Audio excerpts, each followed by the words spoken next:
The following are excerpts from my conversation with architect Robert Rasmussen. I had an opportunity to apprentice with Frank Lloyd Wright. How did that opportunity arise? I went up to Taliesin, knocked on the door, and got an interview. And how old were you? I was 25. 25. Yeah.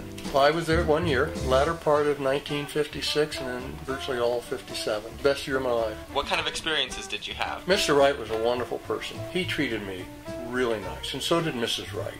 They were very good to me. No one has ever written a story on Mr. Wright about the wonderful sense of humor that man had. And I think that's a shame. They always take him so serious, arrogant, no arrogance at all. He's just a down-to-earth guy. A lot of fun. Mike Wallace was interviewing him in January of 1957.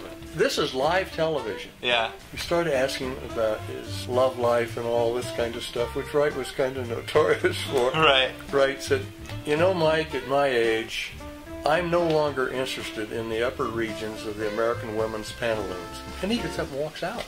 Now, there's 3 minutes into an hour interview, and Wallace has got this live show. He jumps up and he follows Mr. Wright, and he says, no, we'll talk about architecture. And Mr. Wright takes his notes that he had for the interview. You don't need these. He starts talking, and the interview went very nice. Wow. Yeah, it was kind of fun, because you really never knew what he might say. Right. Another time, he used to give a yearly lecture at the University of Wisconsin. We went to the lecture. The auditorium was filled, and it was blocked all the way around the auditorium, 4 deep. We're still waiting to get in. Wow.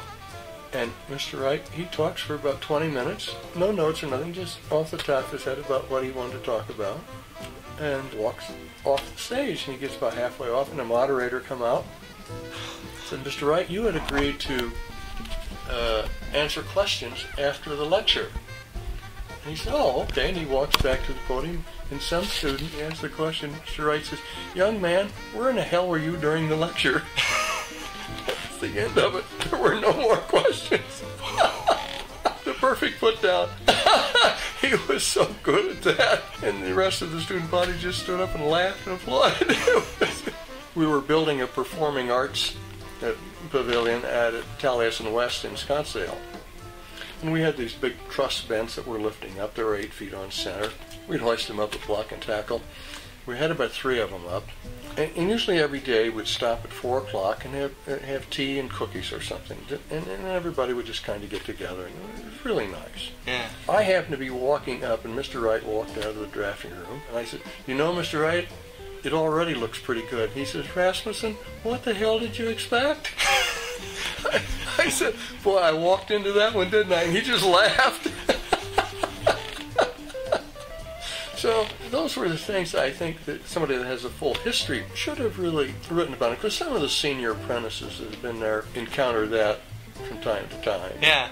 And I just think it would have been a nice tribute to Mr. Wright to show the humor side of him, because he did have a great sense of humor. Yeah. But architecturally, what did you get from your apprenticeship? Wright used to talk about a Chinese philosopher named Lao Tzu. Okay. I don't know if you're familiar with Lao Tzu or not, but he talks about the way. It's a very abstract concept. To achieve entity, all the parts must behave in accordance with the pattern of the whole. But you look at a Wright building, everything does behave in accordance with the pattern of the whole. Nothing looks out of place. He led by example. He worked long and hard. He didn't say you had to. He used to always say, "Boys, the architecture's here. It's up to you to get it." He set an example, and you followed it. Deeds speak.